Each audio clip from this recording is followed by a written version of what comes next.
செய்து மாணவர்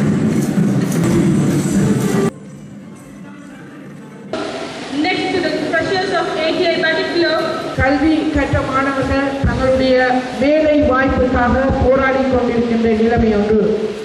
மட்டக்களப்பு மாவட்டத்திலே எங்களுடைய காந்தி பார்க்குக்கு முன்னால் ஏறக்குறைய 2 மாதங்களாக பட்டதாரிகள் போராடி கொண்டிருக்கின்றார்கள். கிழக்கு மாகாணத்திலே 4500க்கு மேற்பட்ட பட்டதாரிகள் வேலை வாய்ப்பு இல்லை என்று சொல்லி போராடி கொண்டிருக்கின்றார்கள். ஏறக்குறைய 2012ஆம் ஆண்டு மே மாதத்திலிருந்து நாங்கள் 2500 பட்டதாரிகளை மட்டக்களப்பு மாவட்டத்தில் மட்டும் அரசு சேவைக்குள் உள்ளிட்டுக் கொண்டோம். இன்று 2012ஆம் ஆண்டுக்கு பின்னர் பட்டம் பெற்ற அனைத்து மாணவர்களும் பட்டதாரிகளும் தங்களுக்கு அரசு வேலை வாய்ப்பு வேண்டும் என்று போராடி கொண்டிருக்கின்றார்கள். இது இந்த நாட்டினுடைய பாரிய பிரச்சனை. நாங்கள் ஆரம்ப கல்வியில் இருந்து பல்கலைக்கழகம் மட்டும் முழுமையாக இலவச கல்வியை பெற்றுக் கொள்ளுகின்ற பாக்கியம் பெற்ற ஒருவர்கள். அதே போல கல்வி பெற்று முடிந்த பின்னர் அரசு வேலை வாய்ப்பு வேண்டும் என்றும் அரசு வேலை வாய்ப்பின் பின்னர் ஓய்வூதியம் அந்த வசதிகளோடு பல்வேறு வசதிகளை அனுபவிக்கின்ற ஒரு நாட்டிலே நாங்கள் வசிக்கின்றோம். இதோடு இலவச மருத்துவ வசதி உட்பட பலவிதமான ஒரு வெல்ஃபேர் கண்ட்ரி, அதாவது நலன்களை வழங்குகின்ற ஒரு நாடாக நாங்கள் இருந்து கொண்டிருக்கின்றோம். இருந்த போதும் இன்று எங்களுக்கு ஏற்பட்டிருக்கின்ற பிரச்சனைகளில் வேலைவாய்ப்பு இல்லை என்பது பட்டதாரிகளுக்கு மட்டுமல்ல, மட்டக்களப்பு மாவட்டத்திலே ஏறக்குறைய 2 லட்சம் பேர் வேலைவாய்ப்பு பெற்றவர்களாக இருக்கின்றார்கள்.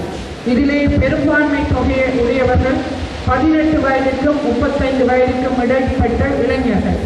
எனவே இவர்களுடைய வாழ்வாதாரம், இவர்களுடைய எதிர்காலம், இவர்களை சார்ந்திருக்கின்ற குடும்பங்களுடைய பொருளாதாரம் என்ற பாரிய பிரச்சனைகளுக்கு இவர்கள் முகம் கொடுத்துக் கொண்டிருக்கின்றார்கள். இந்த வகையிலே தான் இந்த மட்டக்களப்பிலே ATI என்ற இந்த நிறுவனத்தினூடாக கல்வி பெற்ற அனைவரும் தொழில் தகமை உடையவர்களாக வேலைகளில் அமர்ந்திருப்பதாக உங்களுடைய இணைப்பாளர் திரு ஜெயபாலன் என்னிடம் தெரிவித்திருந்தார். இதிலே ஒரே ஒரு விடயம், மிக முக்கியமான விடயம் என்னவென்று சொன்னால், நாங்கள் பெற்றுக்கொள்கின்ற தகுதிகள்.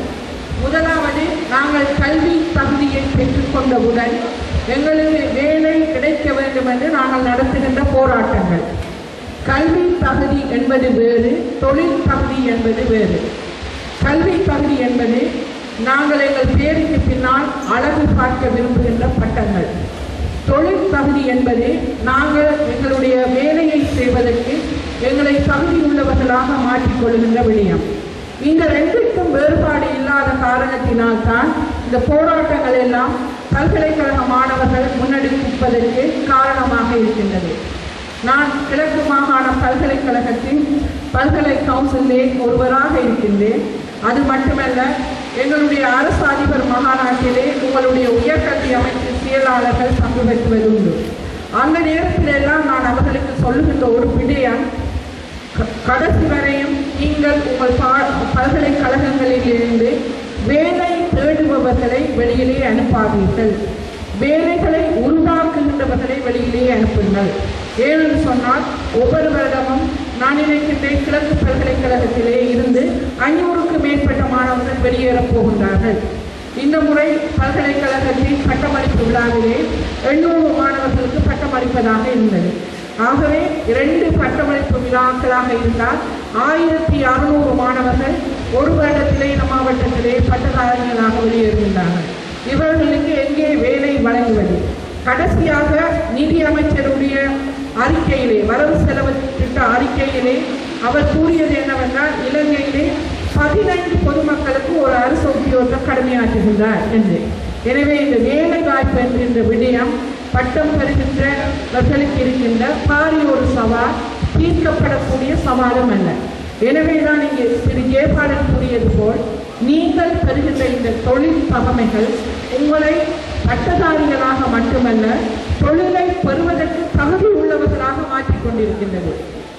என்னுடைய சொந்த அனுபவத்திலே எங்களுடைய மாவட்ட செயலகத்திலே இணைக்கப்பட்ட உங்களுடைய டிப்ளோமா பட்டதாரிகள் பொறுப்பு வாய்ந்த பல வேலைகளில் மிகவும் தன்னிச்சையாகவும் மிகவும் சிறப்பாகவும் திறமையாகவும் கடமையாற்றிக் கொண்டிருக்கின்றார்கள்.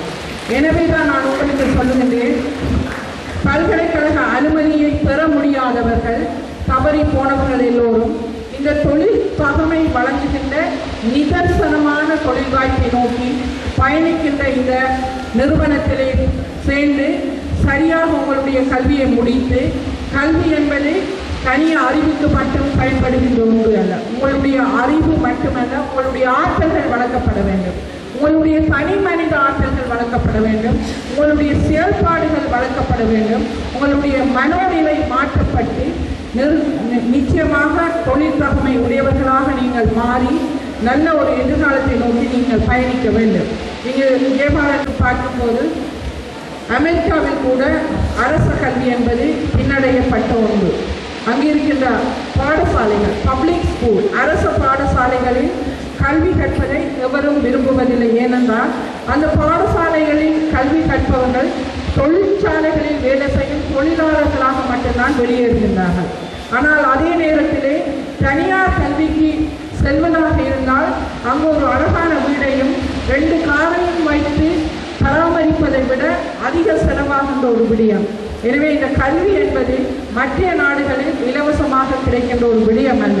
எனவே நாங்கள் பெற்றுக்கொள்ளுகின்ற கல்வி இந்த நாட்டிலே வாழுகின்ற மிக வறுமையிலே வாழ்கின்ற ஒரு மனிதனுடைய வரிப்பணத்திலே தான் நாங்கள் இந்த கல்வியை பெற்றுக்கொள்கின்றோம். இந்த மருத்துவ வசதியை நாங்கள் பெற்றுக்கொள்கின்றோம். பின்னர் அரச உத்தியோகத்தராகிய பின்னர் நாங்கள் இலக்கு மட்டும் அந்த மக்களினுடைய வரிப்பணத்திலே எங்களுடைய ஊதியமும் ஓய்வூதியமும் வழங்கப்படுகின்றது. எனவே இவற்றையெல்லாம் உணர்ந்தவர்களாக இந்த நாட்டிலே நாங்கள் இந்த நாட்டிற்காக அர்ப்பணித்து சேவை செய்கின்றவர்களாக மாற வேண்டும். உங்களுக்கு வழங்கப்படுகின்ற ஒவ்வொரு சந்தர்ப்பமும் பொன்னான சந்தர்ப்பம் என்று நினைத்து வேறு வேறு நிறுவனங்களால் வழங்கப்படுகின்ற தகமையற்ற தகுதியற்ற செயல்பாடுகளுக்கு பின்னால் செல்லாமல் தகுதியுடைய இந்த நிறுவனத்தின் தொழிற்கல்வியை பெற்று இந்த நாட்டின் நல்ல பிரஜைகளாக நீங்கள் உருவாக வேண்டும் என்ற இந்த சந்தர்ப்பத்திலே